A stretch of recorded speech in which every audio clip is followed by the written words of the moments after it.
background. Oh, 2 weeks and this happens? Next time, my friend, next time. I work on it. Okay, promises. Okay. Background. Oh, 2 weeks and this happens? Next time, my friend, next time. I work on it. Okay, promises. Okay. Background. Oh, 2 weeks and this happens? Next time, my friend, next time. I work on it. Okay, promises. Okay. And there we go. So what I'm going to do is just give a quick hello to all the people over there on YouTube. Say good morning when you're on the West Coast of the U.S. Good afternoon when you're on the East Coast, and good evening out there in the rest of the world. And for the guys who are joining from Australia, it's the middle of the night. And if Aaron joins us from Japan, it's still so early in the morning, it might as well be middle of the night. I am, let me see if I can go back here to this. I'm going to take over everybody's screen for just a second so that we can get this over on YouTube for just a moment and say, hello, everybody. Welcome to the Saturday, October 3rd edition of the Virtual Pipe Club. I'm David Dorian Ross, founder of the Virtual Pipe Club. And in just a moment, I'll release this screen so that all the other guys in the club meeting today will appear magically. And if you're watching over there on YouTube, welcome also. You're just as much a part of the club meeting as everybody else. And if you've got comments or questions or today, thoughts and shares that you want to contribute, go ahead and type them into the YouTube chat and I'll bring them into the conversation. And you can always join in with the rest of the group. I don't post the link to the club meeting on YouTube because the one time we did that, it had an unintended consequence where we were Zoom bombed in a very entertaining kind of way. So if you want to find the link to the Zoom entry into the Virtual Pipe Club, go over to Facebook. You can find it on just about every Pipe Club page. If you're not a member of any of those Pipe Clubs, go to the Pipes Magazine Facebook page because it's a public page and you can find the link right there. Come on in and join in.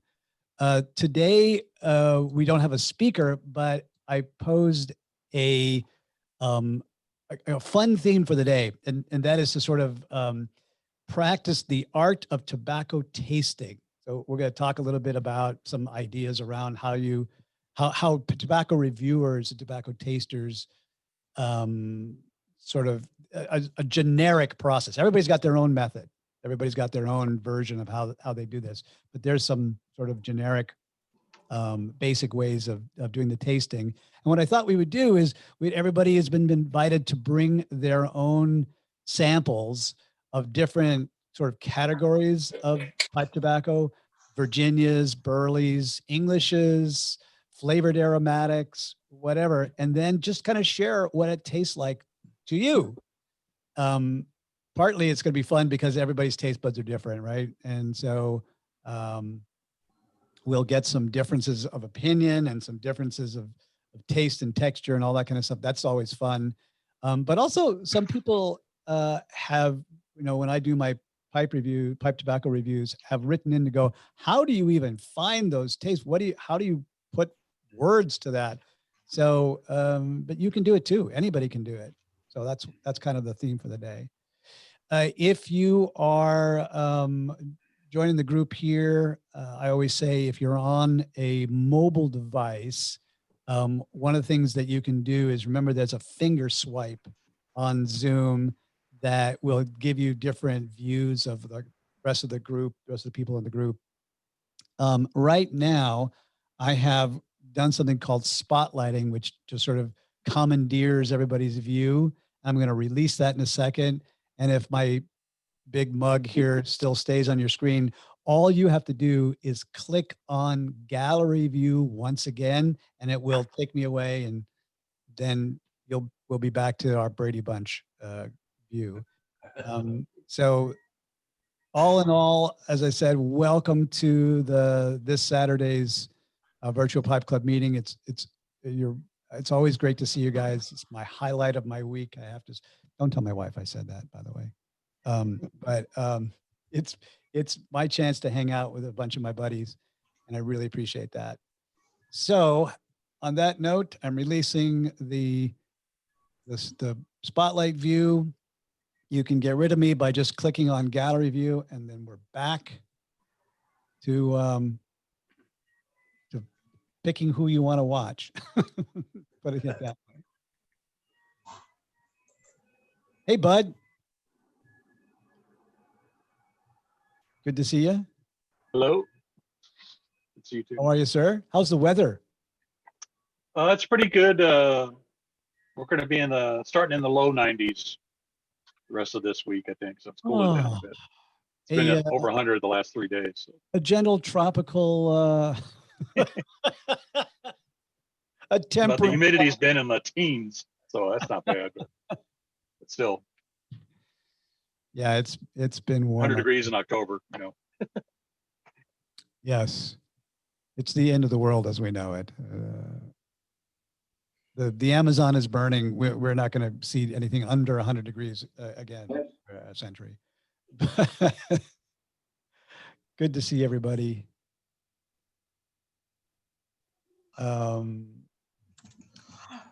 Also, just again, if you're just dropping in, we have the new security measures on Zoom, which requires me to like watch the screen about the people in the waiting room. You guys were just in the waiting room, and so I have to manually let everybody in, and that's really distracting. So we're going to have some fun. I'm going to make John Torfey the moderator today.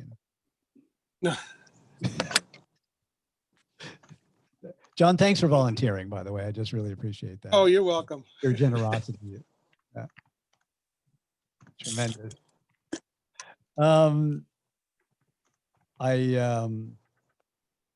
So how should we begin? I'm going to begin with Dimitri. Dimitri's always got something really interesting that he's smoking. Dimitri, what are you smoking today? Well, I'm starting with English blend from Lane Limited. That's a sample Max Stuckaby gave me. So I have a little bit left. I'm smoking it in my W. Larson pipe, really old one. Well, and as I do have some experience with tobacco and cigar reviewing, I can talk a little bit about that. Well, so when you read like tobacco or cigar reviews, you read about all those flavors. It's not what you really taste in the tobacco. Like tobacco doesn't have like a cherry taste unless it's cherry flavored, or like vanilla unless it's vanilla flavored, or nuts or something like that. It's just sensation you get from it is similar to what you get from those products. So when I do some tobacco blending, I also always smoke each component separately so I can understand what it brings to the blend. And it helps me to better understand the blend itself, even if I'm smoking somebody else's blend. It helps me to understand what each component brings to the overall flavor of the tobacco. Like in this one,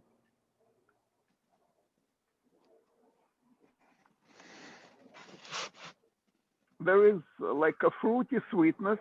It doesn't mean there is any fruit in it, but the Virginias in this blend, they have a little bit of sweetness. Yes, sweetness is real. There are a lot of sugars in tobaccos, especially in Virginia tobaccos. So you get that little sweetness on the tongue.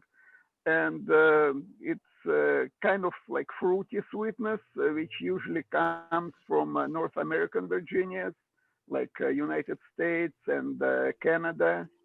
Virginias from other regions, they also sweet, but they have different kind of sweetness. Like African Virginias, that sweetness like closer to honey than to fruit. Like Asian Virginias from India, Philippines, it's something like closer to caramel sweetness. But again, it's different for different people.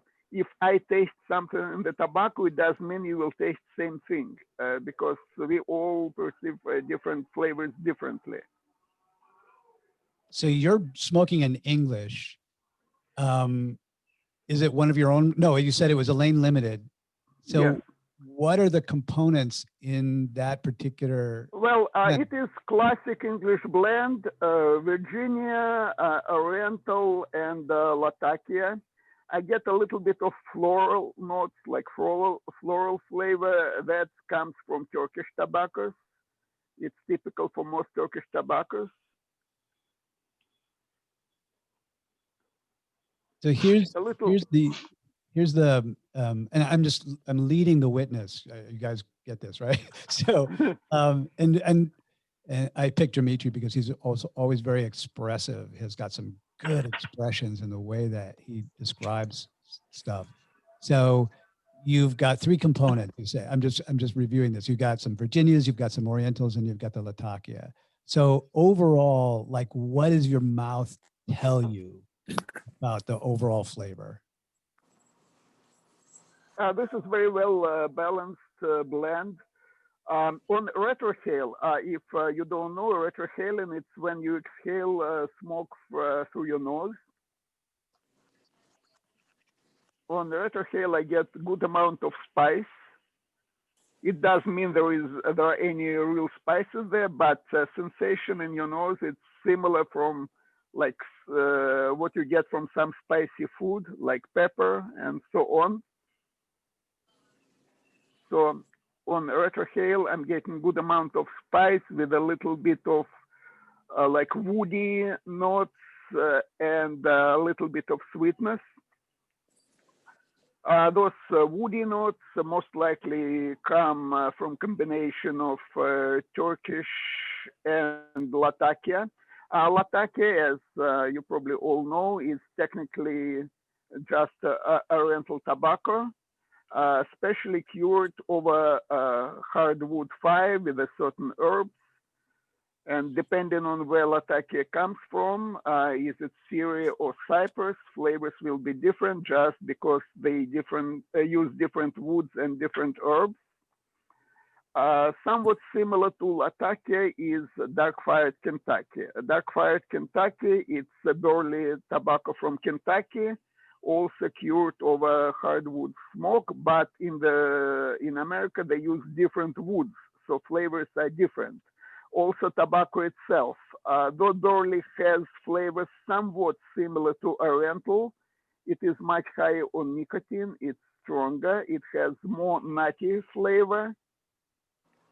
So I'm not getting any of that in this blend because it's Turkish leaf, Oriental leaf. So it's more floral, but it has, again, a little smokiness, somewhat similar to what you get from bacon because it's similar process.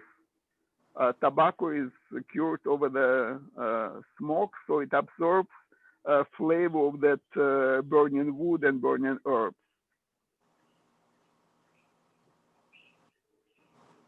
Sounds very interesting. So thank you, Dimitri. So I'm curious now, who else brought an English blend today? Who else is smoking in English? Bud, you got an English. So tell us a little bit about it. Like, what are you Well, I tasting? have What blend is it? it's a Drucker and Sons Levant mixture, which is the same components of Latakia, Orientals, and Virginia. And this is the GLPs, created these mixtures, which are all great. The to me, it has like the classical English smell to it. You know what I mean? Like when you pop the lid and you smell it, you know, what you should do before you have each pipe. It's just got that, to me, almost a woodsy, campfirey, you know what I mean, smell to it kind of thing. And that's kind of where it takes me in my mind. So that's the impression I get when I, smell the tobacco itself. So, I mean, to me, that's like an unmistakable thing. You know what I mean? About if you just had a bunch of piles of tobacco in front of you and you had to smell each one, pretty much when you hit a combination like that, you're going to know that's in English. You know what I mean? Right off the bat. So That's that is a characteristic. If you are not that familiar with different kinds of blends, what is an English? What is a vapor? What is a that sort of campfire-ish smoky thing? That's a very common characteristic of Latakia.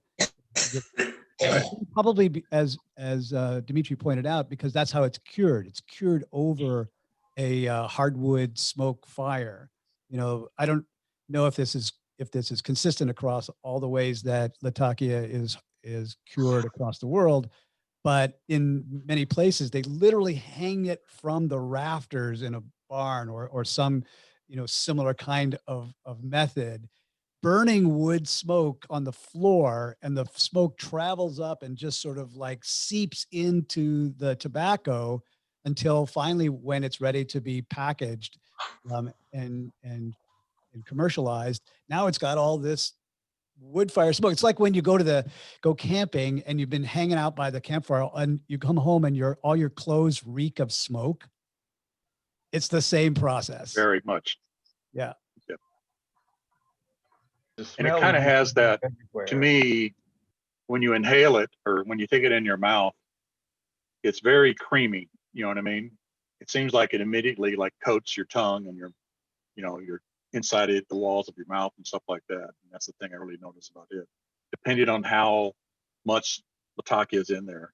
And then the nice thing is the Orientals, to me, come through and they have that really leathery kind of feel, taste in your mouth. You know what I mean?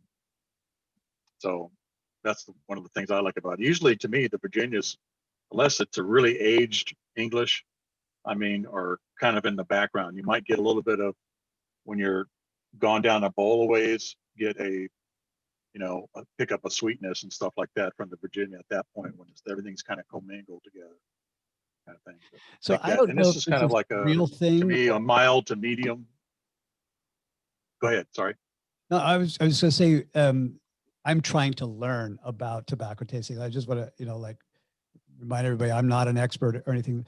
But one of the things that I have wondered about is, the different parts of the bowl. So as you smoke down through the bowl, and as you are actively sipping the smoke versus when you put the pipe down and you kind of let your mouth rest for a moment, I find the Virginias are my aftertaste. So unless I'm smoking a Virginia or smoking a vapor or something like that, like sometimes I'll miss the Virginia sweetness, but then when I put it down and I have the aftertaste, if there's a good Virginia component in there, that's when I'm like, oh, so my mouth does not taste like an ashtray. It tastes like, I've just drank some very sweet tea or coffee or something like that. And that's when I pick up that Virginia component. Maybe one of the reasons could be, from my understanding, if the difference between maybe ready rubbed or a flake tobacco. So because the flake tobacco combine all the oils and all the stuff, so you have a taste from the start to beginning, and it doesn't change so much. But it's different to a ready rubbed or something like that. So you have different stages of taste, I would say. Yes, when tobacco. That's probably something I should have mentioned too. Go ahead, Dimitri. Okay, so when tobacco aged under pressure, so when you get cake or a flake, it's basically aged under pressure and then sliced into flakes. then usually all flavors more blended together. So different tobaccos absorb each other's flavor. If it's just ribbon, like different ribbons mixed together, they don't absorb each other's flavors as much. I also noticed in most English tobaccos, in the beginning of the bowl, there is more of that darker campfire flavor. When you go down the bowl, usually the ginger starts coming out more. You get more sweetness, like somewhere around the middle of the bowl. Yeah. Now, what was it I was smoking, which was it was the Baker Street, I think it was, which is an English with Perique in it, so that it created this additional layer as I got through the smokiness of the Latakia and some of the Orientals in the beginning. Then instead of going directly to the sweetness, that's when it got really peppery. So I went directly into that spicy, tingly. My tongue got that peppery kind of tingle. You know how that goes, and that's something you don't get necessarily with a lot of Englishes because they don't always have that Perique component like Baker Street did. So is it pronounced Latakia or Latakia? Well, either way, Depending on where you're from. acceptable. Yes. Well, the name comes from Syrian port Latakia. Name of the city, name of the port is Latakia. That's where most of the tobacco was shipped through. That's where name comes from. Though most English-speaking people pronounce it Latakia, which is totally acceptable. Just wondering. We're not going to kick you out for pronouncing it however you want. Well, I'm smoking Da Vinci, Cornell and Deal. It's got Latakia in it, and let's see, Cyprian Latakia, rough cut burley in Virginia. And it says heavy Latakia. Yeah, that makes it American English. Difference between the classic English and American English. In classic English, they use Oriental tobaccos from Mediterranean, Turkey, Greece, Bulgaria, and so on, Macedonia. And in American English, instead of Oriental leaf, they use burley. Burley has somewhat similar flavor, but it's stronger, and it has that nutty flavor, those nutty notes, sometimes even fig notes. Mm-hmm. So that's the main difference. All right. So, so Lowell's smoking Da Vinci. So, Lowell, like, what do you notice more, a flavor or a feel, like in your mouth? Oh, more. I don't know. Not so much a flavor, more the feel, I guess. It's just, it says heavy Latakia, but I think it's a pretty light tasting compared to like Pirate Cake. Mm-hmm. I consider that more heavy in Latakia. This is just a good everyday smoke. I don't really notice a lot of different flavors coming out of it, but I'm not the expert on the different flavors and stuff. I just know what I like. Well, like Dimitri was pointing out, it's like when you taste a flavor, you're not really tasting,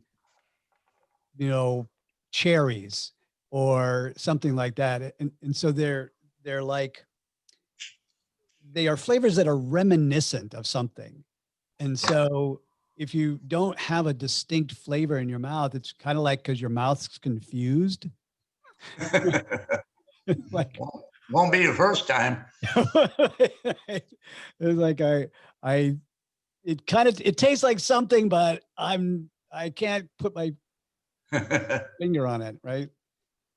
which is why I asked you about mouth feel, because that's something I think that people can relate to a little bit more. Like Bud was saying that his blend is very creamy. You know, if you drink cream, you ever do that? Well, we used to, because I lived on a farm and we got our milk directly from the cows, and so you know we drank 6% milk. I don't know, 25%. You do drink a smoothie or something? Yeah, same It thing. was, yeah. You had we spooned our milk into our cereal in the morning. It's like, it does. It covers your mouth. It coats your tongue and something like. It's very creamy. Yeah. Who else? Anybody else with an English blend today? Yeah, John. I've got a Sutliff Old Professor that I'm smoking right now in one of my smaller meerschaums. And it's just a mix similar to the ones already described. It's Latakia, it's English. And it has a nice flavor, has a nice mouth feel to it. One of the things that attracts me to the English blends, aside from the fact that I find them to smoke cooler than a lot of the stronger aromatics, is it reminds me of the smell of burning leaves in the fall. This thing we used to have before everybody outlawed burning leaves down their gutters along the street. And I understand why they did it. I grew up in Virginia where the leaves were heavy. And in the fall, sometimes you couldn't drive down streets because it was so smoky. But in lighter doses, that just was the aroma of the change of seasons. And as an older guy, I miss that. So now I bring it along in my pipe. Yeah, no, I can relate to that for sure. We did. Yeah, I just want to add to that Latakia doesn't just bring that smoky campfire flavor, it also cools down your blend. Lataki is slow burning tobacco. It doesn't burn at as high temperature as Virginia or Oriental. So if blend is burning too hot, you add Lataki and it will burn much cooler. And sometimes even when I do my blends, I use Lataki not just for flavor, but just to cool down the blend so it wouldn't burn too hot. So That might be another reason why I like it so much. Yeah, exactly. You know what I mean? That was what I was going to say. Exactly. Does that suggest that if you've got a tobacco or if you're smoking in English, you might be like lighting it all the time because it's such a slow burning leaf?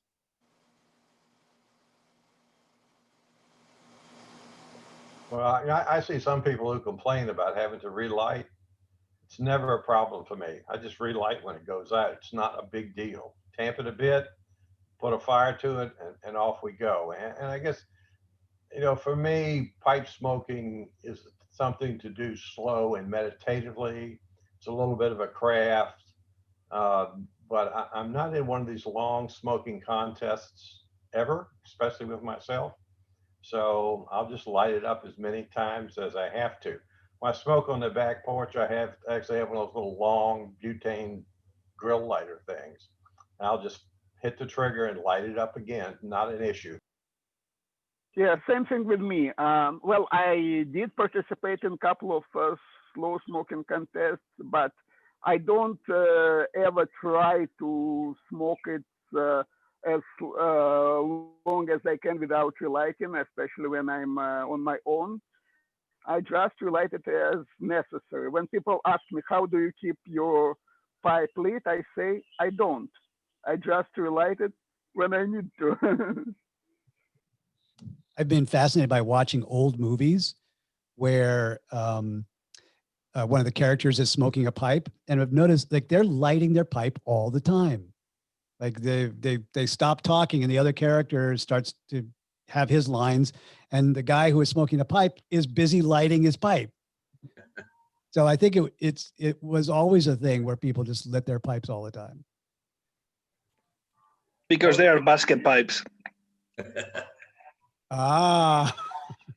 Well, also when you're not just by yourself concentrating on smoking pipe, when you're having conversation, you don't puff as often, and it will go off, and then you need to relight it. I consider it just part of the process. It never bothers me. I am, oh, we got Bill popped out. Now he's popping back in again. Also, by the way, if you guys see me leaning over this way, because I have the main monitor over here where I can see everybody, but my camera's over here, so I'm not, or I could just stand here and look like this.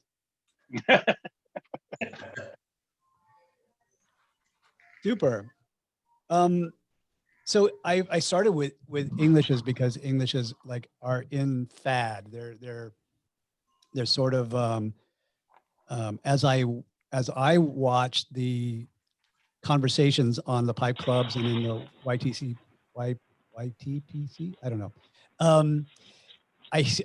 There's such a popularity about Englishes, but it's certainly not the only kind of tobacco that people smoke. Anybody not like Englishes? Where's David?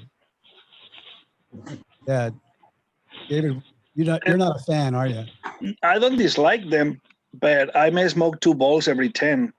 It's like since normally when I smoke balls, I last at least 2-3 hours easily. And again, I relight it 20 times. I don't care. I'm not in a contest against myself. So it ended up overpowering the whole thing. So I'm more pro Balkans than simple English. I don't want to smell or taste like wood fire or meats during 3 hours. I want like Balkans that change the flavor, like Dimitri was saying. Perhaps I'm noticing at first, and then the Perique is all over the place, or an Oriental is all over the place, sour, vinegary, and then you can notice the Virginias. I'm expecting something complex that changes, not something that overpowers everything. Same thing with the dark fires. I like them, but I don't want to smoke meat, chocolate, and earth for about 2-3 hours straight. That's probably what happened with me. And that's what I like Virginia Orientals or Vapors a lot, because it switches. And what I like about it is the fact that same bowl, I'm smoking Sunday Picnic, by the way. It's a Vapor with Izmir. Sometimes, depending how you put the flakes, it starts with Oriental, and 3 days later when you smoke it again, it may be like vinegary or peppery because of the Perique, and the next day is sweet. That's what I like about it. I don't like one leaf overpowering everything. And I don't smoke more English now versus summer. I just smoke it whenever I like. But the other day, speaking of English, I've been playing with this one a lot recently. You know how much I like these blends because the leaves are really, really good. So I make 2 or 3 blends for the guys from my pipe club. They like it. They're English people pretty much, or Balkans. And I make one with red Virginia, like about an ounce or something, maybe half ounce of yellow Virginia. Then in some of them I put Bashma and Macedonian. Another one I did with Izmir and Macedonian, or I'm more like playing with the Orientals and the Periques. So I put different Periques and I put different Orientals, and that's what I like it. And when I last Sunday I made one for one of my friends, Jim, the guy I told you who fixed the pipes. He likes light Latakia, so I put again 2 ounces. An ounce of red, half of that, and I just put a touch of Latakia in the end to be more in the back, like Presbyterian, early morning. And when I smoke it myself before giving it to him, it reminds me of White Knight from Hearth and Home. It was exactly like that.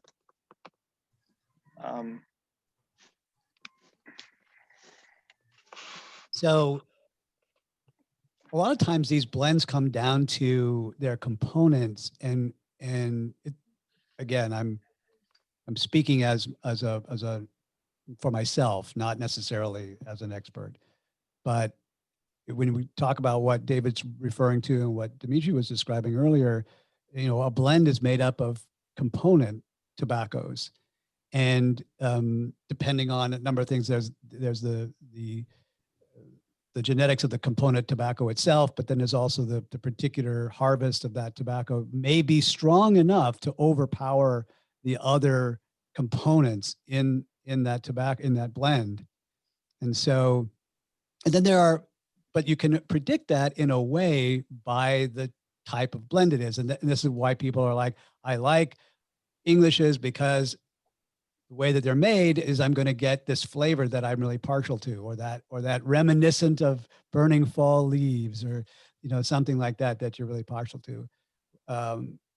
And so if that's the kind of taste or flavor or smell that you really like, then bang, go to those Englishes or something. We're going to talk about others as well. By the way, I'm saying this not for the group, but for the YouTube people, so that they know what we're doing. We're going to talk about some other blends and some other styles of tobacco here. David? Yes, sir. Just jump in. I can recommend a perfect crossover blend, Lane's HGL, named after Henry G. Lane, or Herman G. Lane. It has the Mountain Latakia, but also white burley, Virginia, and some toasted Cavendish, which gives it a little sweetness. So it's more evenly flavored. Has that sort of like roundabout different flavors like David was talking about. Yeah, it's like a slightly sweetened English. Ah, Actually, very well, good. I want to also say that Cavendish is another good way to cool down your blend. Cavendish, it's basically steamed tobacco, and it has added sugar.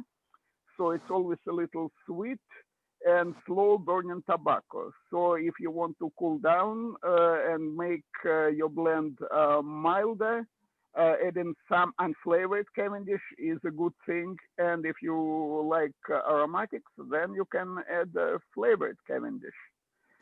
Cavendish is like very porous. It absorbs a lot of flavors very well. That's why it's used in pretty much all aromatic tobaccos. It's what like Dimitri was saying earlier about like the difference between wrapped tobacco versus flakes. The flakes condense all the flavors when they keep it together. And that's what sometimes in the wrapped tobaccos, they put some Cavendish for that. And if they want to put it with Virginia to make it sweeter versus making Cavendish out of burley to make it more creamy, but not as sweet, that's what they use, for example, the typical everybody smoke 965. That's what gives the creaminess. I recommend previous shows ago, like the 1862. That was a really good one for Murray. It's another crossover too. It's not as strong or as sweet perhaps as the 965. And if you guys want to buy in bulk, Stratfordshire from Cornell and Deal, it's an amazing crossover too. It's creamy, it's sweet, it's not as strong in Latakia. So that's another one I really recommend. and David, I want to make sure I didn't miss something. Do you say that's because it's got Cavendish in it? Yes. So I have a question about that, and I'm hoping to get some of you guys who know a bit more. So this is the Cavendish that it's probably the only Cavendish that I've really smoked by itself. And this is the Amphora Special Reserve Black Cavendish that came in the sample pack of all those Amphoras. And so there's an English, there's a dark Kentucky blend, Virginia, and a couple others. Of all the ones in that pack, this was my least favorite. It just like it had no pleasant quality of taste. It almost tasted like cigarette tobacco. Now, the thing is, the Cavendish, because it's steamed, it loses almost all natural tobacco flavor. So it's good to add to mellow down your blend or to add flavors when you add some flavor into Cavendish. But Cavendish itself doesn't have much flavor. okay, good, because I thought I maybe was just like off in left field somewhere, you know, because I really do enjoy all these different, you know, types of tobacco and whatever. And then I come across the Cavendish and I'm like, I could just never smoke this ever and not miss out. another good thing about Cavendish is everybody likes the room note, so it smells awesome. But you are right, the taste is not the best. So maybe to mix it in different ones, that's fine. But all the time when I'm out and we have a group of people, no smoker, and I have some Cavendish in it, oh, that reminds me to my grandfather, he was a pipe smoker and all this stuff. But you have it in your clothes all the time for weeks. So I have no clue why it is, but it is what it is. By the way, I just want to say to all the guys over there on YouTube, I'm watching the comments go through there, and I promise you, we're not ignoring you right now. Today, we have the most people on YouTube that's ever been following us. We got over 30 people now, and people keep coming in. The comments are going by a lot faster than I'm used to. So if I miss your comment or question, I'm trying to scroll back and see if there's questions. But a lot of it has been answered by the guys in the group right now. Like any suggestions for a mild, sweeter Balkan? He says, I'm stuck on plum pudding, but looking for other options. You want to talk about, should we talk about Balkans? We kind of maybe make a segue from Englishes to Balkans, because they, all Balkans are English, but not English Balkans. Well, right. There are different ways to describe Balkan. Some people say Balkan, that's English that has more Oriental. Others say Balkan is English that has more Latakia. So it's there is like no hard line where you can say this is Balkan, this is not. But all Balkans are English. So it's either has more Oriental leaf or more Latakia. So like classic Balkan Sabrania, not new Balkan Sabrania, which is great tobacco, but old Balkan Sabrania is very heavy on Latakia. It's like flavor similar to new Balkan Sabrania, but it's much heavier on Latakia, though it has about same amount of Oriental leaf. So it has more of that heavy campfire smoky flavor, and a lot of people don't like it. For me, it's heaven. So usually, well, if it's not like Virginia Flake, usually when tin aroma, it's like something heavy, smoky, rotten. It usually will be absolutely delicious when you smoke it. Some people hate it. One of my friends from our pipe club, when he smells something with Latakia and Perique, he says, "Oh, it smells like dirty socks." But yeah, in the tin, it really smells like dirty socks, like something rotten, something that hasn't been washed for months or years. But when you light it up, it brings amazing flavors. And I know I'm gonna say something that I'm probably gonna be killed for, but Balkan Sobrani is nothing even close to the Balkan Sobrani. I don't know what they have to say about it, but first of all, it doesn't have Syrian Latakia. It has the Cyprian Latakia. Second of all, it has a combination of Orientals that you don't know what they mix. And third of all, it doesn't have Yenish. They just put the name on something that is not even alike. Like Dimitri is saying, to me, the Balkan Sobrani is like the new one, the new version. It's pure Latakia, Latakia, Latakia, smoky, woody. And then if you compare with the White Knight from Hearth and Home, which technically it was the version that they make in Chicago, I don't know what year, 2011, I believe.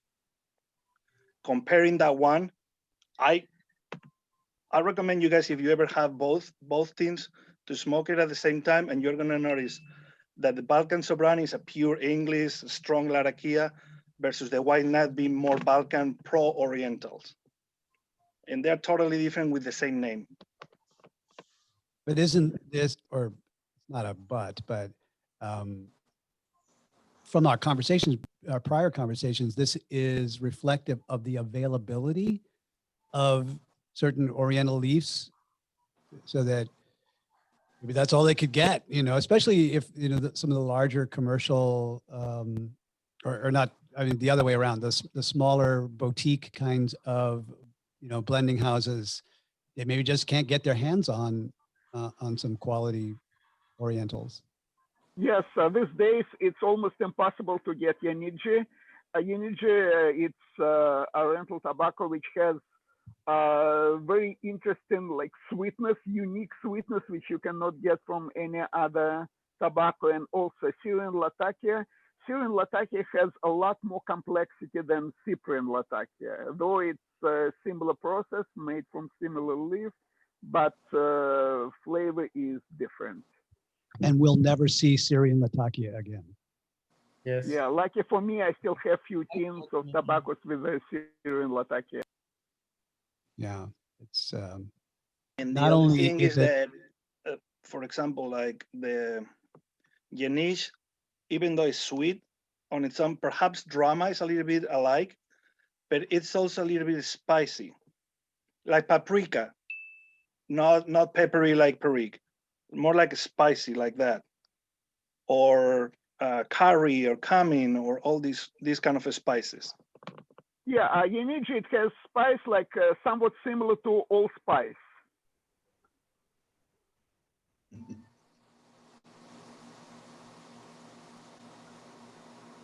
So as you can see, Dimitri already offered you guys nasty socks and a deodorant.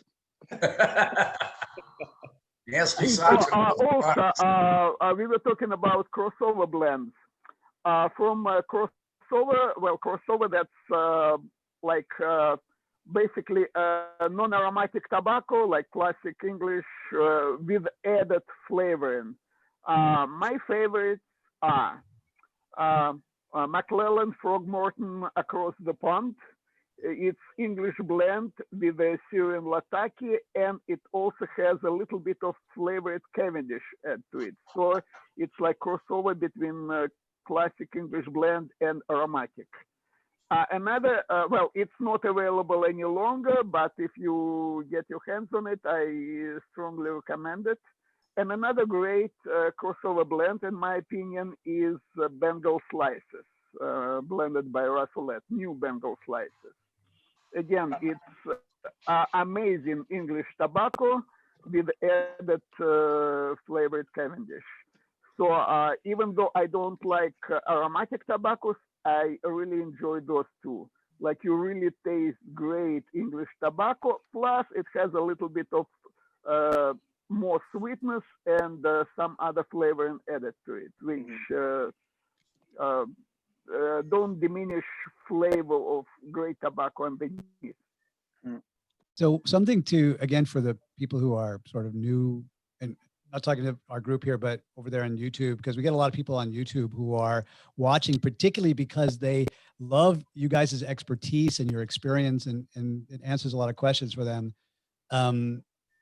So consider that tobacco is an agricultural product, and from season to season and field to field, you're going to get a different product. And so even if you are obtaining something that has the same label, like this is a Cyprian Latakia or this is a Izmir or something like that, does not necessarily mean that it's going to have a consistent flavor from year to year or harvest to harvest. But what I thought was really interesting, you should go back and watch the guest speaker we had when Russ Ouellette was here.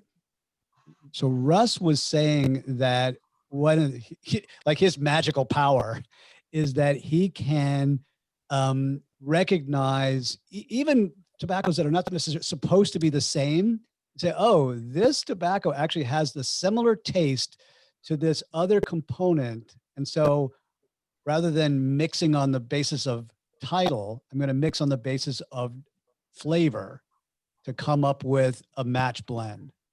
I thought that was really extraordinary. Yes, and from my own experience, I can say it's much easier to make new blend than to maintain consistency of the blend, just because same tobaccos are not available every year. You get tobacco from the same seed, from the same field, grown in different years, it will be different tobacco. That's why all commercially produced tobaccos are made from different leaves from year to year. Just to maintain consistency, to get same flavor, they have to adjust the blend all the time. With every new batch, they have to adjust the blend. Plus, leaf itself, you get leaf from the same field, from the same year. If you put it into blend this year or you put it into blend next year, it will be different tobacco. Tobacco itself changes with age, especially when it comes to Virginia tobacco. So that's why you have to adjust the blend either to change proportions or to substitute one tobacco with another, which is more similar to what was in the original blend. So I think this leads us to a very famous saying that I just made up called "Tobacco is like a box of chocolates. You never know what you're going to get." Hey, David, could I go back to one thing? Yeah, for sure. So when John was mentioning Old Professor, which has the same components as the Drucker and Sons Levant mixture, it's like I'd just gotten turned on to Old Professor like a couple of weeks ago, and I've been smoking it. And the thing I noticed, it's a lot more sweeter, you know. So the Virginias, it seems to me, are more forward than the Latakia is, and it's a sweeter blend than the Levant mixture. And the other thing I noticed is if you compare the cuts, the ribbon cut is a lot chunkier in the Old Professor than it is on the other side. So I think sometimes we were talking about that before, about depending on a flake and how the ribbons are cut and all that kind of stuff can really make a difference too, and how that blend smokes and how the flavors come out. Yeah, also we were talking about changes from the beginning to the end of the bowl. Now I'm at the end of this bowl. So there is practically no Latakia flavor left. I don't have that smokiness, that campfire flavor, but I get a lot more sweetness. So it's mostly Virginia, and I get more of that floral flavor from Oriental. So they dominated the smoke now at the end of the bowl. I'm about to switch over to smoking to something I've never smoked anything like this before. And that's the Samugawa with Black Double X Kendall Twist. Have you had lunch recently?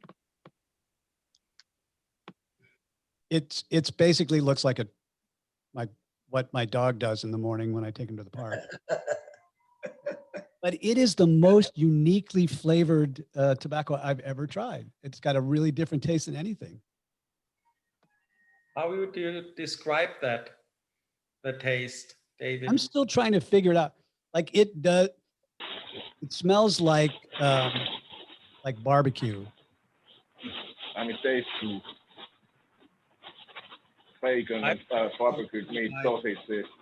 Yeah, it smells like sausage. Well, if it smells like barbecue, it must have good amount of Latakia in it. No, that's fire. And now you're gonna have to explain to us after that what kind of barbecue is, like Northern Carolina style, Louisiana style. Well, so this has got that more tomatoey kind of barbecue smell.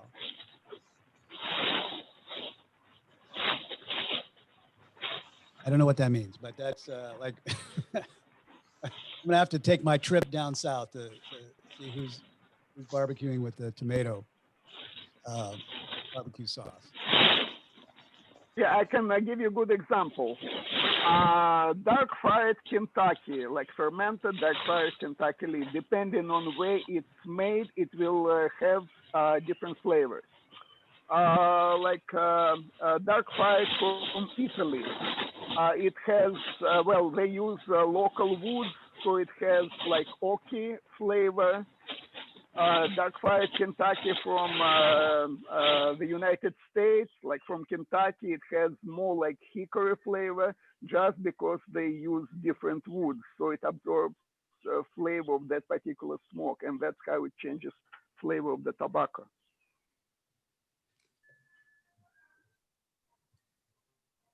So let's talk about, if you don't mind me sort of guiding the conversation a little bit. Do you think it would, I don't even know if this is a fair statement, but do you think it might be a fair statement to say that, particularly in the US, that our most common component is Virginia? And maybe we chat a little bit about who's maybe smoking a Virginia, or who has Virginias as in their rotation as a favorite. I smoke a lot of Virginias, and I think Virginias is the most common tobacco in the blends all over the world because of the sweetness. And you can have very strong Virginias. If you take a red Virginia, maybe in the red race, Hello the Wind, that's okay. It has a little bit of Kentucky in it, so it get a little bit of smokiness, but it's quite a strong Virginia, and you have a very wide variety of tastes in Virginias. I have smoked now an aged Virginia from HU Tobacco, which is unfortunately not longer available because it was a limited edition. Rocinante is its name, and is an aged Virginia, and it was very sweet and malty and like bread flavors, and it's completely different to fresher Virginias. You have more citrus notes, and that's very interesting for quite a lot of people, I think. Yeah, Virginia is probably most commonly used tobacco for pipe smoking. A lot of blends are Virginia based, not just straight Virginia or Virginia Perique. All English tobaccos have Virginia, but also Virginia is very different depending on where it was grown. Like African Virginia is much stronger than North American Virginia. Canadian Virginia is absolutely delicious. It's very mild, and it has pleasant sweetness and like citrusy lemony notes. Asian Virginias, like HU, uses most Virginias from India and Philippines. It's stronger than North American Virginia, and it has more like caramel sweetness to it. So, or like take Peterson 3Ps, it uses all African Virginias. So even though in general Virginia is not very high on nicotine, that Peterson 3Ps, it's much stronger than any Virginia blend made with the North American Virginia tobacco. By the way, I just want to pop in here with a comment we got from the YouTube group. So Angus says, hey, not true that Syrian Latakia is gone. They make cigars out of it. Well, some manufacturers still have old stock of Syrian Virginia and then still use it. But in the United States, it's now illegal to use Syrian Virginia even if you have it. That's why McClellan had to discontinue all its Syrian Latakia blends, even while they still had that Syrian Virginia. And in other countries, if they still have old stock, they still use it. But there is no more new Syrian Virginia produced. Yeah. McClellan used to have, McBaren used to have a lot of Syrian Latakia safe since 1973. And they use like little by little, it's exactly like Dimitri says. Unfortunately, depending on the country where you sell that blend, it can be sold or not. And one thing I want to step, sorry, David, I want to step back a little bit before all these conversations between the final product to make a difference between what's the typical tobaccos that we smoke, which I will include not only Virginias, but also Burleys. Those two are the base for everything. And Latakia versus which ones are like complements, like Periques, Orientals, Dark Fire is a converted, or Kentucky is a converted Burley, and so on. Those are the things that you cannot smoke Perique by itself unless you're a macho man from Cro-Magnon. You will die.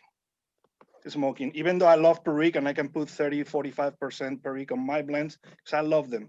By itself, it doesn't taste like anything.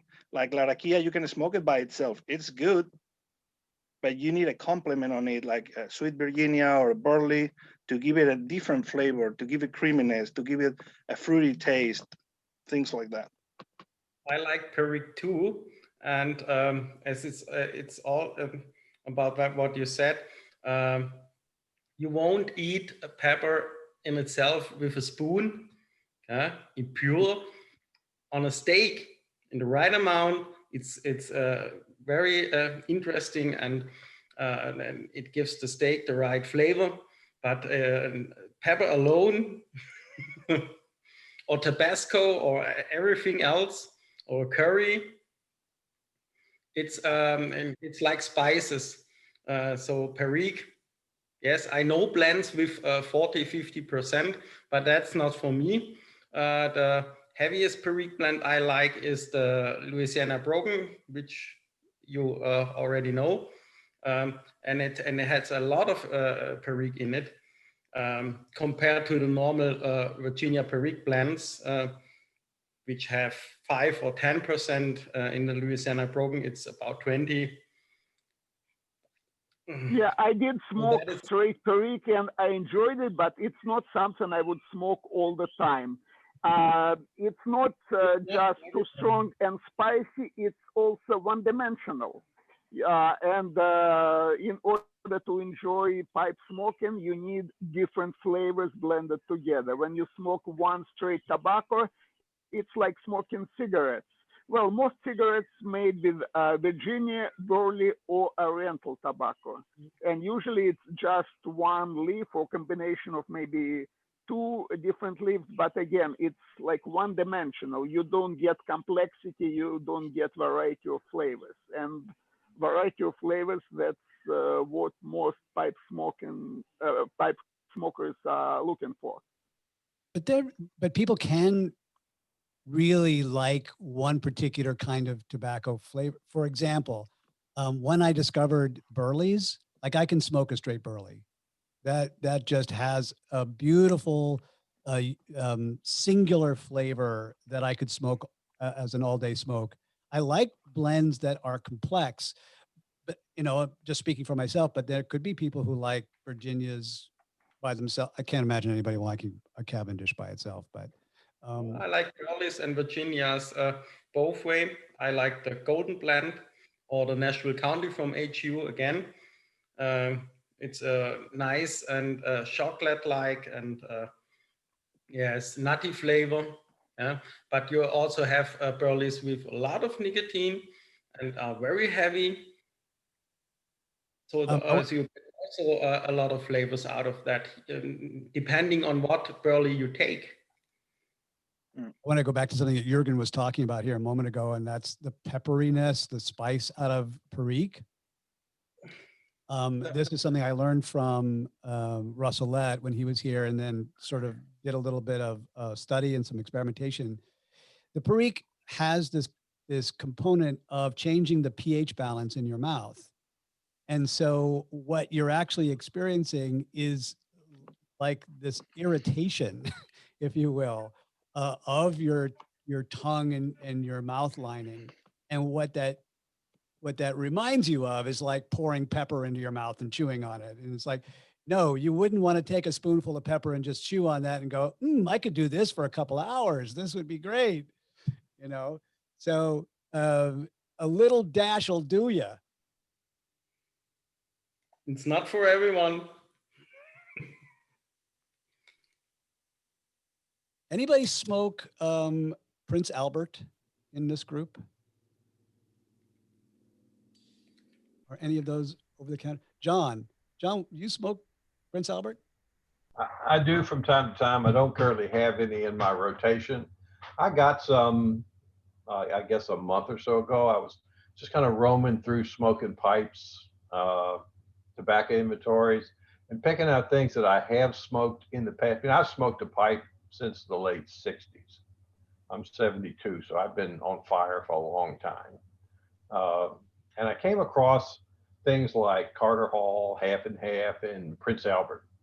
And I thought, well, damn, I should try these again. Because I really had not smoked them probably in 30, 40 years. So I ordered a batch, and I was very pleasantly surprised, quite frankly, with all of them. I'm out of them at the moment, but when I order again, I probably will get some more to put them in the rotation. It came up on the conversation over there on YouTube, and so I thought I would bring it up. If anybody else in our group was smoking those over the counters. I was disappointed it no longer came in the metal cans, though. I have to note that.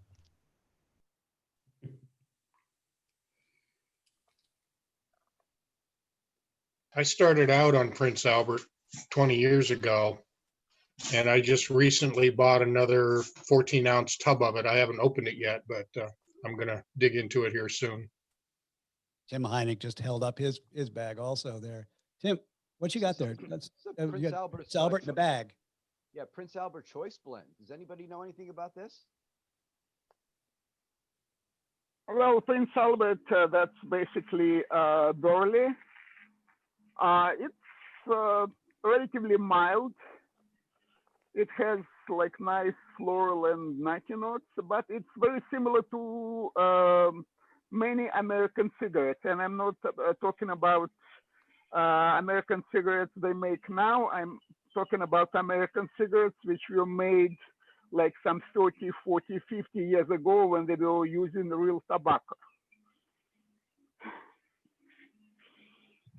Okay, you just really scared me, Dimitri, because I haven't smoked cigarettes since I was in the Navy, but that was 40 years ago. And so I'm thinking to myself, oh yeah, I've smoked that before. Well, now like commercial cigarettes use about 60% tobacco and 40% non-tobacco products.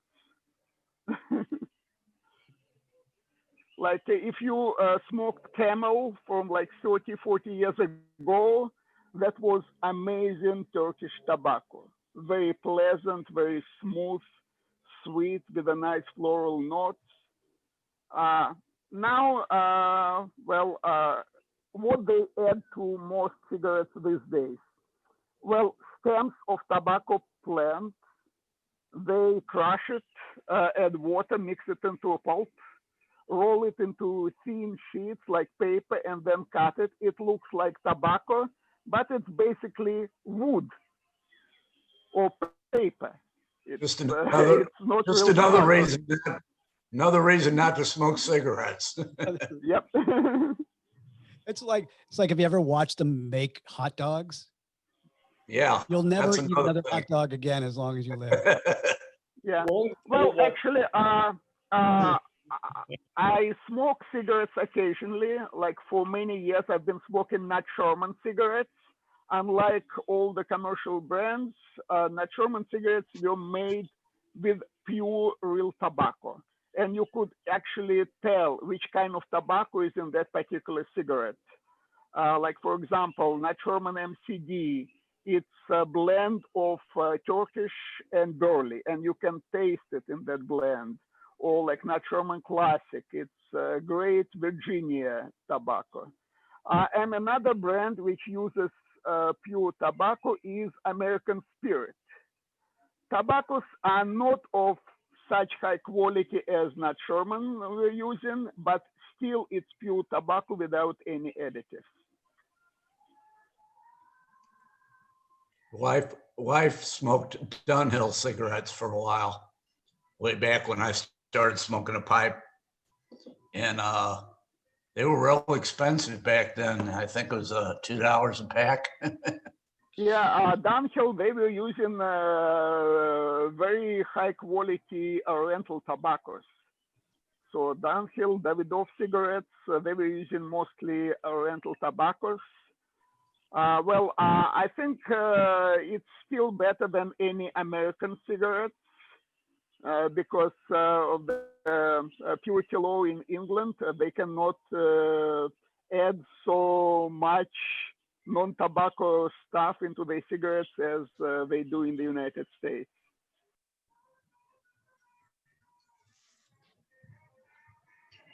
I was gonna say I got lucky because I had a chance to smoke the Balkan Sobrani cigarettes, Wow. and they were like pure Yanish. That's what it was on it. Unfortunately, it's gone, but it came with the package and the logo and everything on it. Yeah, those were cigarettes for those who like good tobacco. I remember back in the 50s and 60s, talking about Camels, the ad was 9 out of 10 doctors smoke Camels. And none of them are alive right now. Yeah, none of them are alive. Glenn, you've got some of those Dunhills as well, huh? Balkan Sobrani. Balkan Sobrani, that's what I meant, yeah. Do you have any left? Or is that, like David, just a memory gone by? Yeah, my daughter got the last of them. Well, let's talk a little bit about some other kinds of blends. We haven't really talked about, we've touched on it, but we haven't really talked about Perique blends. Who's got a love of Perique? David, you like Vapors? Those are. Yeah, it's my favorite one, and I can be talking for hours, but mostly just to help you guys out with the difference on that. You know, they have 3, 4, 5 big ones. You know, everybody probably hear about Arcadian, Belmont, Grand Point, Paulina, or what's the other one?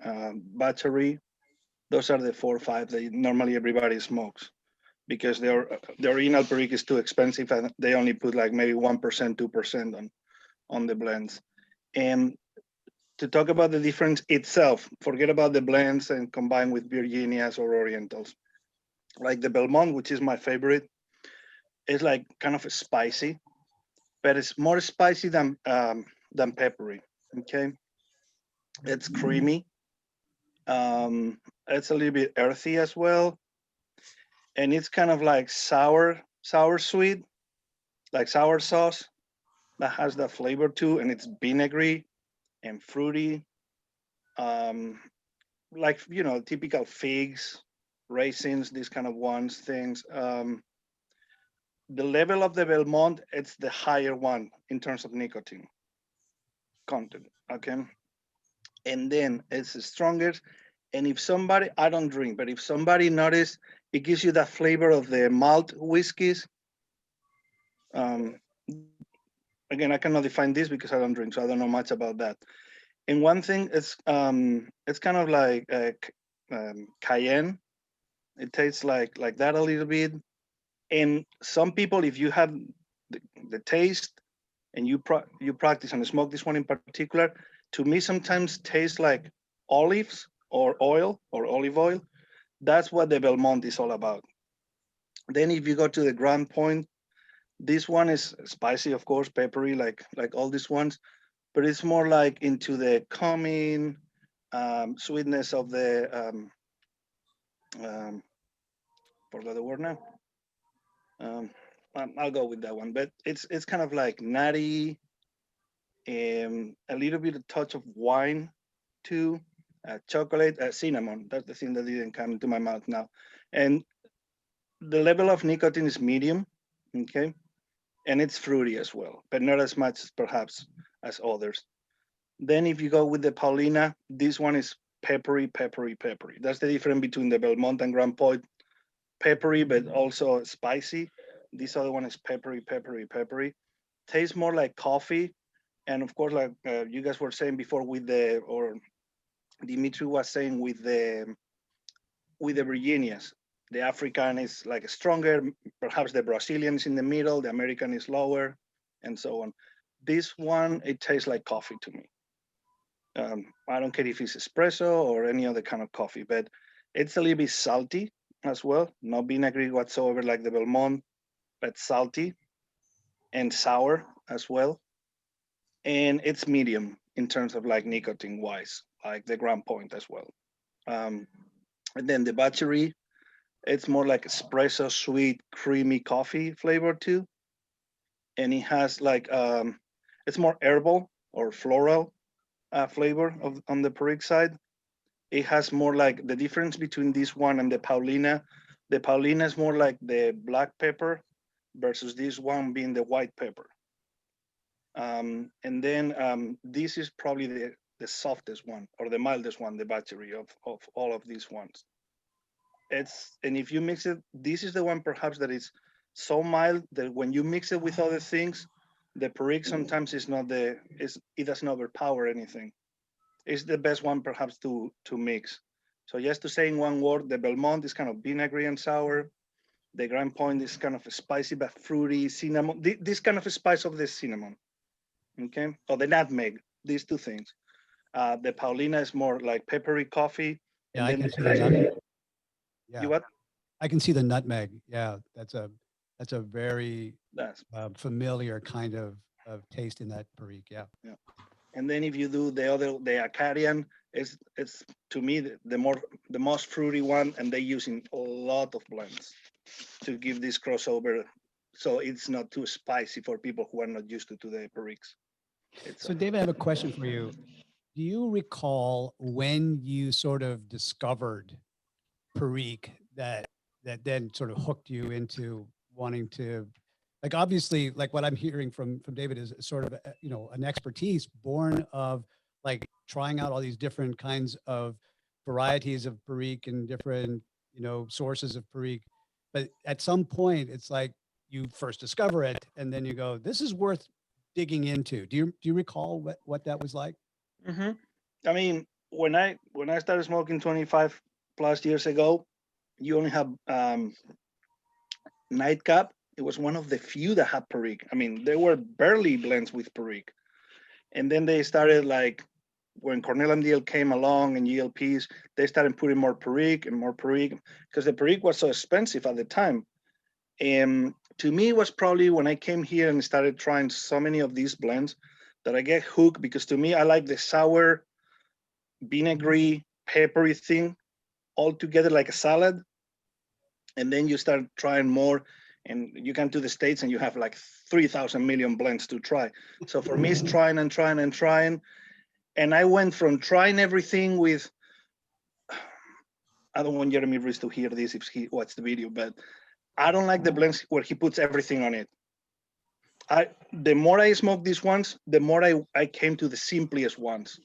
Virginia Perique, Virginia Oriental, simpler. That's when you can taste the things much more, because there is no like a Burley here, a Lalakia there, or a Dark Flake and Fire Kentucky here. The simpler blends, it's the one that you're gonna know the most. And Fillmore is my favorite, the only one that I will take to an island. That one, it's acidic, it's like a little bit vinegary, but so sweet, so fruity. On the contrary, you take Bayou Morning Flake, and it's stronger because it has 25% of Perique, but you don't notice the fruitness, the figs, the sweetness of the blend. It's more straightforward Virginia with a lot of Perique. If you try the exclusive, which has 50% of Perique from Cornell and Diehl, that's another one that you have to be ready for. It's not something that you smoke and like the one you were showing a minute ago from Samuel Gawith. It's something that you smoke in like small proportions and get used to. And seriously, after 15 years trying Periques, one day I was here smoking after a great I got Bayou Morning Flake, and after 10 minutes, I started sweating and I had to put the pipe aside. And it's not the first time I try or anything like that. So if you haven't had a great meal, sometimes it can hit you. I'm lucky that I know how to taste these ones differently. I want to. I had some of the Bayou Morning, but I didn't get the flake. Go ahead, Stephen. No, I was saying I had the Bayou Morning, but I didn't get the flake. I got the broken one, and it was very different from the flake. To me, it's another blend that they have the same name, but they're not alike.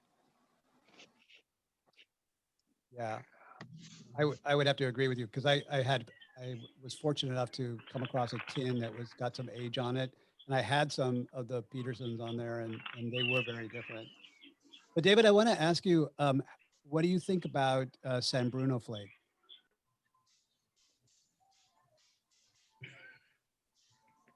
I got lucky to try the original San Bruno, never the flake, years ago. I'm saying in the mid 90s. This one, to me, it has more touch of Lakeland flavor or floral flavor. I didn't care much for, but it was worth to try. I'm not a big fan of San Bruno. I've never been because I'm not a big fan of Lakelands in general. The reason why I ask you is that I've only tried the flake, but it has that strong vinegar and it's very vinegary. Mhm. And so I was just curious, since you had mentioned the vinegary flavor in the ones that you did enjoy, you know, if you tried that. From both, I really recommend the flake 1,000 times. Much better. So, fellas, I want to make sure that I've said this. You'll notice I put a bunch of people on mute. It's only because background noise or some car drives by, it'll take over the pictures. But I don't want you to feel like in any way implies that you shouldn't jump in with your ideas and your thoughts. And you know, Ian, I know you've got some thoughts because I can read your mind over there. But so I just want to make sure that everybody knows that you can turn your mics on anytime and jump in and share. Alistair. About Perique, my introduction to Perique was McClelland Frogmorton on the Bayou. It's English blend with the Perique. And when it comes to straight Perique, my favorite is Dotas and Ryan Decade series. Story behind that. They found one barrel of Perique which been sitting for 10 years. That's why it's Decade series. It's actually milder than most Periques and much mellower than any others. It has more of that fruity flavor, like fig flavor. And it's I really enjoyed it smoking by itself, and I used it in a couple of my own blends. And well, as of course we all agree, Perique is not for smoking on its own; it's condiment tobacco. And my favorite Perique blend was McClelland 2015 Virginia Perique Flake. Another good ones I can recommend. Escudo. Of course, new Escudo is not as good as old Escudo. Original Suriname, great Virginia Perique. Well, now they made new Suriname with the Perique. I haven't smoked that one yet, but I assume it's good. And Samuel Gavith Cabis Mix is great Virginia Perique, very well balanced. Couple of the ones I know he mentioned, I had a chance to try that 3 nines from the 90s and the Escudo. They were kind of the few vapors itself you had. And yes, even though both of them had 20% Perique, the old one was way stronger. I don't know what they put extra on it, but if you guys got a chance to get an old tin of 3 nines, the square ones, those were really, really good. And when I came here, the first couple of ones I tried were the McClellands, like Pebble Cat, Beacon, Extra Beacon, St. James Woods, many other of these other ones, Tudor. If you find these ones, there's a big list of good vapors. And McConnell has the good Scotties, Cake and Flake. What else do you have? Unfortunately, there is not many vapors as it is. They tend to put other things on those ones. But to me, Scooters want to try. One of my favorite ones I discovered, it was the Wessex Sovereign. It's like the little coins, kind of like the 3 nines. That's fantastic. And you can probably get it on smoking pipes because they tend to have a lot of Wessex recently. Yeah, also these days, Cornell and Deal has some really good blends with Perique. They use really high quality Perique. Also, like in the last few years, some manufacturers started to use Virginia processed as Perique. So that falls into Acadian category. It's not like real St. James Dorley, but it's Virginia tobacco processed as Perique. So fermented in its own juices under pressure. It's much milder than real Perique, than Perique processed Dorley. So it's low on nicotine. It has more sweetness to it, much milder, and it's really, really pleasant smoke. I can recommend if you guys want like maybe 5-10 vapors. Fillmore, the Bayou Morning Flake, it's two of my favorites. Then you guys have the West Sovereign I mentioned, Scudo, Bullseye Flake, even though it has Cavendish, but if you don't like this one without the Cavendish, you can get the Dobbs Circle. It's really good. It's like a coin one as well. Red Eye from Hearth and Home is a good vapor too, but of course it has a little bit of Cavendish as well. The Dunhill Dark Flake, the white, red and white tin, that was really good. Then if you also include the Dark Fire, you can get either the Old Gary, Heart of a Wind, all these ones from, I forgot the name of these guys now. The Rat Race, they're really good. The two Scotties I mentioned from Macon, I don't know. Peter Henrich Carley, which is again little coins too. It's a delicious one if you guys want to try.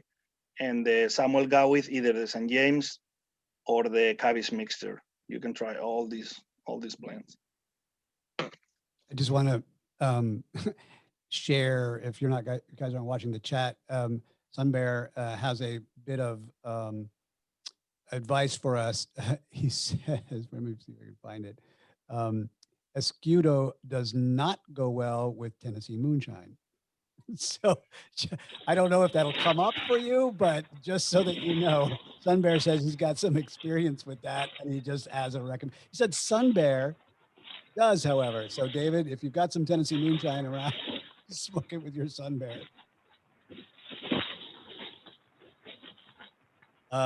Anyway, folks, guys, keep going for a second. I got to pop out to the house for a minute. I will be right back. Just FYI for everybody, that little bit that David just shared with us about all the recommendations on Periques and Perique blends, I'm going to chop that out of today's Heart Club meeting on the recording and put it up all by itself so that we can come back and listen to that again. Because I thought that was extraordinary. David, thank you. Thank you for that, man. Anyway, I'll be back in a second. If you want, or Oliver, what I can do Peterson on the virtual page. Deluxe Navy roll is really good too. Yes, that's one of my favorite vapors. And I have a question for you over in the US. You get Escudo, and it's I think Escudo and Dunhill or Peterson Navy rolls are very similar tobaccos because they are made from the SDG. And do you have some experience testing both blends at the same time? Is there a difference, or are they the same blend? Very close. Yeah, I smoked both. I can tell you that they are very, very similar. There are like minor differences, but they very well substitute one another. If you like one, then you probably will like the other one as well. Yes. Even though it's made by Scandinavian, the only difference you can notice is that Scudo has more red Virginias and the other one has more lighter Virginias. So let's say next year you save like a Dunhill one or Peterson one for like 2-3 years and you get a new Scudo, they're gonna be similar.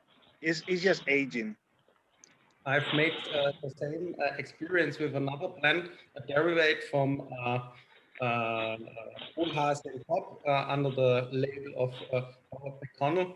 It's very new on the market. It's the River Thames. It's really the same as the fresh Navy Roll.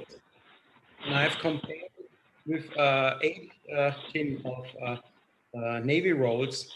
And from the color there, the Navy Rolls were very dark and the fresh ones was very light and yellow. And I have a little bit of different taste, but as long as I smoke it, they become closer and closer. So there is not much difference. So now I think if I age that for a year two, they would be quite the same, I think. Yes, probably. Well, you can age Virginia very well, but after about 5 years, it doesn't change much anymore. Like at 5 years, it reaches peak of its sweetness. So if you age it longer, it probably will stay the same, or maybe it will just start losing its potency after a longer aging. But as you say, yes, if you age them long enough, it will be pretty much the same tobacco. That's the reason why I smoke most of the time aged tobaccos. The most tobaccos I smoke are 2 or 3 years old. I buy it in front of, and have enough of my favorite tobaccos. I have 5 tins of the Robert McConnell Golden Blend, which is like a Scottish blend with Black Cavendish in it and Virginias and a little bit of Orientals and a good amount of Perique. And if you age that for 3 or 4 years, it's a quite round blend, I think. And that's also my story with Perique. The first time I have smoked Perique, it was probably in the mid 2000s. It must be the Nightcap. I had an English face. I don't smoke a lot of English blends, but that one I liked. Everyone said it's very strong and the smell is so horrible, but I thought it very interesting and pleasant to me. And I have always a problem with English blends. And I had no idea what was the reason for it. And several years ago, I tried the Dog Burger from HU, and that's a blend with Orientals in it. And now I find out that the Orientals is not for me. So the reason for I dislike the most English blends is the great amount of Orientals in it. So if I smoke a Latakia blend with a small amount of Latakia, I have no problem with that. As to mention the from the HH series, the Matured Virginia, that was a very quite good English blend for me, because I have it also as a spice and not as the main component in it. And other thing that we haven't mentioned, if you guys try, of course, you know that either Burleys or Dark Flakes, Dark Fires, they are kind of earthy and chocolate and so on and so on. But if you guys really want spicy Burleys, there is something also that you probably hear before too. It's called the Maryland Burley. It's totally different. The Maryland is spicy. It's not earthy and it doesn't taste like chocolate. So if you wanna, yeah, and also dark burley is spicier than white burley. Correct. Yes, yes. I know. Yeah, also, I just want to make the difference between call it Maryland Burley versus Kentucky Burley, because unfortunately, you know, in the blends, they don't say anything other than Latakia, Oriental, Virginia. They don't tell you what Oriental, what nothing anymore. So that's the difference. You understand because you blend too. So you know the difference between the white Burley or not versus the brown one. But it's mostly like you will hear it as Maryland Burley. Yeah, also if you like English but don't like Orientals in it, you can try some American English, which use burley instead of Oriental tobacco. It brings different flavors. Such blends go very well for me. That's not a problem for me to smoke modern English blends, I call it, or American Latakia blends or English blends. The only classic English blend that I like was the London mixture, and unfortunately that's gone. I don't know if they bring that back. Maybe.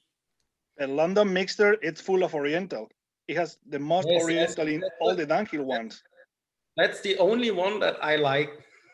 And you don't like the standard mixture or the Dunbar? I have a tin of the new one. I have to try it because I haven't smoked Latakia a lot. I'm going back to the Latakia blends now and want to try to expand my palate. That is also what I mentioned, to get a wider base of description to tobacco. You have to try a lot of different blends and go back to them several years, because you always try new ones and you have to go back to the old ones. And that is what I'm doing now. Yeah, well, Dunhill Standard Mixture, that's actually a very interesting blend. It's a Virginia Oriental blend. So it has sweetness of Virginia plus those grassy floral notes of Oriental. For me, it's a great summertime smoke. And to make the difference, of course, you have the standard, you have the Dunbar, which is the mid-size in terms of how much Oriental it has, and then the London mixture. That's kind of the step of strength. And then if you want even more Oriental, more Virginia, and a touch of Latakia, you got the early morning. Those are the 3-4 that you can try. So we've talked about these, I guess, well-known. I'm trying to think of the right way to say that. Well-known categories of mixtures: Englishes, Balkans, whether you think of them as still Englishes but with a twist, Perique blends. What other blends haven't we touched on? As a European, I can mention the classic Danish mixture. I have smoked earlier on this blend. It's my own blend series, the Sirius. And it was an Virginia and Burley based blend with light vanilla and almond aroma. And now they have put in the Black Cavendish for several years. I have smoked this blend in the 2000s for 3 or 4 years straight. I haven't smoked anything else. So I know this blend well, but today I have here a tin from 2018. So the aroma is almost gone. And that's what I prefer now, because I'm not so into the aromatics anymore. But that is also a category, the classic Danish mixtures with a little bit of flavor. You also can taste the tobacco, but not also the pure flavor. That is what on the most aromatics on the market is so horrible. They put a lot of aroma in it, and you don't taste the tobacco anymore. If you have tried this blend, which in Germany you can get a lot, no other places, I recommend you the Balkan one. Is a red tin from my own blend. That's the closest to the London mixture. Unfortunately, the Danish pipe shop, which runs the blends, cannot send it to Germany anymore because of legislation issues. It's ununderstandable, but I have some friends who bring me something when they are on vacation in Copenhagen, so I can try it. Thank you for the recommendation. Yeah. Well, what I'm smoking right now, it's very unusual blend. It's one of my own. Well, it's still a work in process. It's my Shahnameh blend. It's a blend of 3 different Orientals: semi-Oriental from Moldova, Izmir, and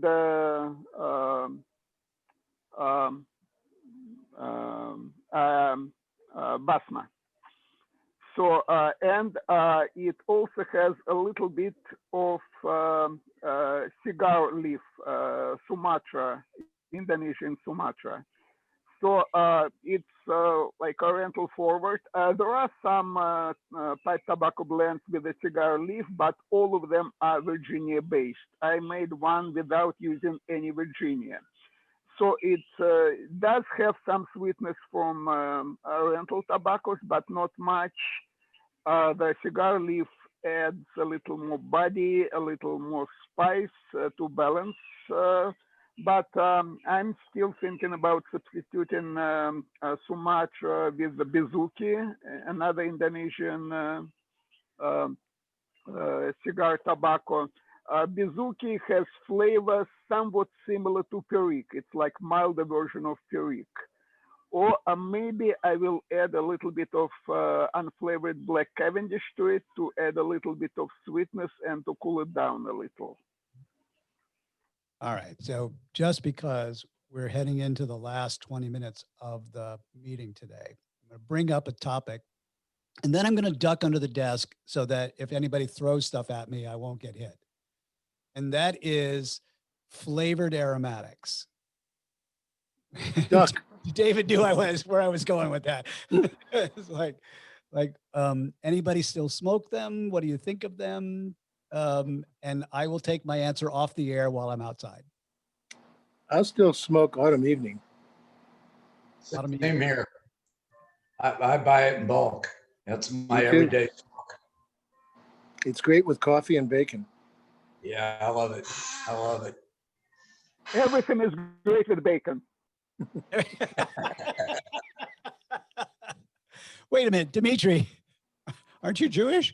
Can we say that? There's kosher bacon, David. No, I'm not Jewish, but nobody's perfect.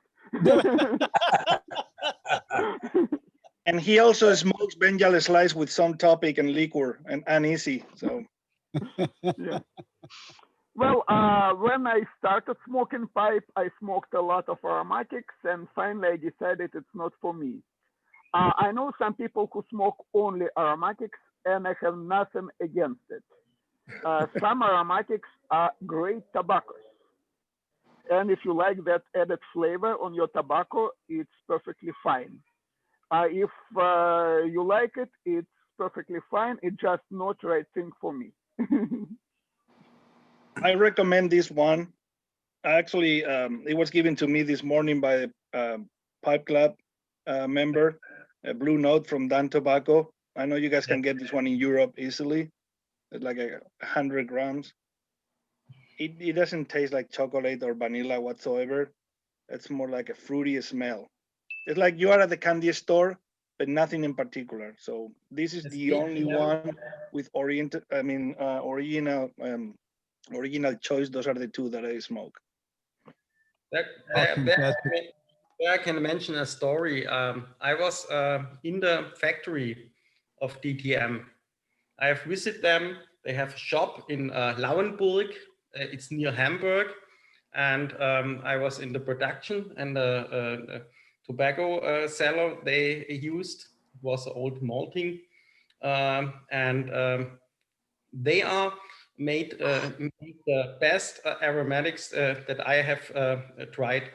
And you will probably not find anything better than that. And a lot of tobaccos from HU is made from DTM. They made it for Hans Wiedemann. Another good aromatic I can recommend, it's from Eric Stockaby, fourth generation, one with a blueberry flavor. I don't remember the number, but it has distinct blueberry flavor, and you can really taste excellent tobacco underneath that flavor. For those Americans who grew up with Carter Hall and Half and Prince Albert, I recommend you Paladin Cherry. David, I would. You would quit smoking if you smoke that. I still buy the several of the house blends. Tim Hummer, say that again. I still buy several of the house blends from our local brick and mortar. I like the chocolate truffle and cookies and cream. Of course, I like the Cult Blood Red Moon. Yeah, I like Colt. But the chocolate truffle one that I get locally is just wonderful. I mean, the chocolate flavor is very pronounced and, almost has a coffee smell to it. The tin note. I'm not a coffee drinker, but I love the smell of it. So that's one of the things that I've really enjoyed. And the aromatics probably make up 2/3 of what I smoke, but I still do the others also. I ordered just as a whim, without ever having tried them, which, by the way, I don't recommend. Like all of the different coffee, or I'm sorry, chocolate versions from C&D. They all smelled so great. Like I'll open up my drawer right now and it smells like a candy store and they taste like nothing. You're not supposed to light them. And I'm not supposed to lie. I'm supposed to let it sit around. No. Just smell it. Just smell it. You put a little bit on top of the candle. That's That's it. all I have to do. Yeah. Smoke it. Yeah, when I want something candy flavored, I eat candy. If I want chocolate flavor, I get some Hershey syrup. That's good. There we go. Well, where were you when I was shopping? That's what I want to know. You didn't call. Have you guys David, ever tried?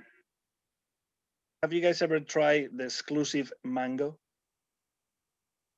Mango. Yes, it's horrible. Don't like it. It's a Yeah, classic.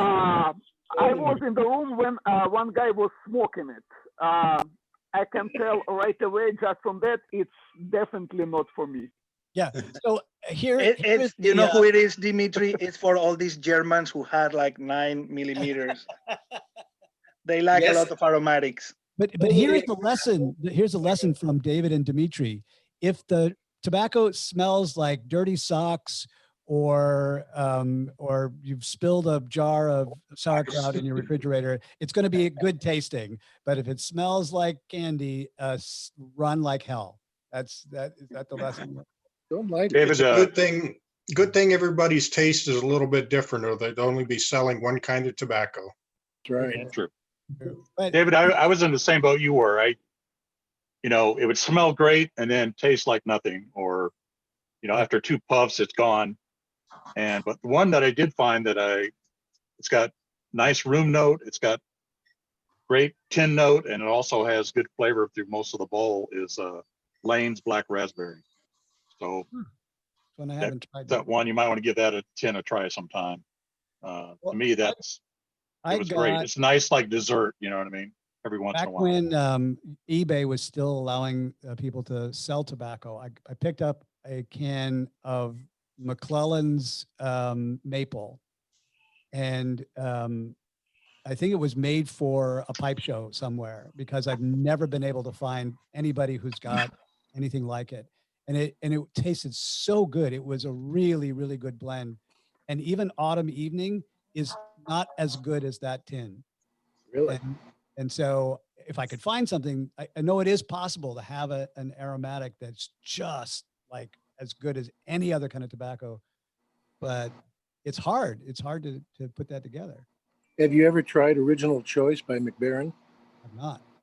That's really a good one. It's just a Black Cavendish, Berlin, Virginia. I was getting out of my car one day to go to the store, and as I opened up the car door, obviously some of the aroma left, and the people sitting in the car next to me shouted out, "Boy, that really smells good." This is the only one I smoke, and I have it by, I don't know how much, maybe ½ pound here. That's the McBaron's? That's the Original Choice. Original Choice. Really good. So you can taste the tobacco. By the way, aromatic I really, really smoke every now and then. Yeah. Because to me, it's the in the aromatic, it's the most natural, less flavor added. What flavor do you get? What aroma? Because I can't figure it out. It's not chocolate. It's not vanilla. It's. I mean, Is it fruity? It's a little bit fruity, but it's Yeah. more like a caramel. Let's say more like a caramel, like a little bit of coffee. No, I Kind of. like caramel. Yeah, I really liked it. I bought it by the pound. Yeah. So for those guys over there on YouTube who are again learning about some of this stuff, bear in mind that the term aromatic is not does not necessarily mean it's flavored or whatever. In fact, the original aromatic meant Latakia Right. and Perique. Like that was what made it an aromatic. And then the addition of other casings and toppings, you know, to add flavors like maple or bacon or cherry or blueberry, which I still not sure. I Yeah, couldn't do. like 100 years ago, pretty much any blend with a good amount of Oriental was considered aromatic because Aromatic, Oriental yeah. tobaccos have a lot of aroma that's like unique blend of spices, floral notes, and that's what was called aromatic like in late 19th, early 20th century. In modern terms, aromatic is something with added flavoring. Yeah. Mm. But that's a relatively modern, like Dimitri's saying, or recent kind of distinction. So, and I bring this up because sometimes if you read a review or if you pick up a blend and it says aromatic, you read a little deeper because it may not mean either one, right? It doesn't necessarily mean it's going to be flavored, but it doesn't necessarily mean it's not going to be flavored. You got to make sure you read a little bit more of the ingredients. I guess we should say flavored aromatic, right? Flavored aromatic. Flavor, That's why, yeah. yeah, that's why I was saying flavored. It's like more added topping aromatic versus aromatic itself, like Dimitri was saying, the Orientals, the Perique, all these things. Added flavor, added topping. And this does make a difference legally and politically. So in the UK, for example, where they have a purity law, they, you know, an aromatic gets into trouble because it's now got extra scrutiny about whether or not it's got a topping. It's whether it's adulterated, right? But it's okay if it's an aromatic because it has an Oriental or a Perique or a Latakia. David, I have a statement to make about St. Bruno. Yeah. You guys were saying that had Perique in it? No, I didn't say that. I said Oh, it doesn't. No. What I was commenting on was the vinegary aspect of San Bruno. Okay, well then you should try the Ready Rubbed if you've only had the flake. The because flake. The Ready Rub is totally different. There's no vinegar at all. Mhm. It's really good. It has a little bit topping of Lakeland, but really mild. What is like, Lakeland? Like Condor as well. Lakeland is this soapy smell, like too floral. The only one I ever got any soap out of was Mixture 79, and it was a whole bar of soap. Well, they come from the same house as Paladin Cherry. Really? And don't forget Burgund Champagne. Mwah. It's forgotten. We suffered the consequences one time in our pipe club smoking contest convention because we were sponsored by Scandinavian Tobacco, so they give a lot of money, so we have to smoke what they provide. Oh my, when they brought that, you were wishing to only last 3 minutes, and then I don't care about the prices. The shortest long smoke ever, right?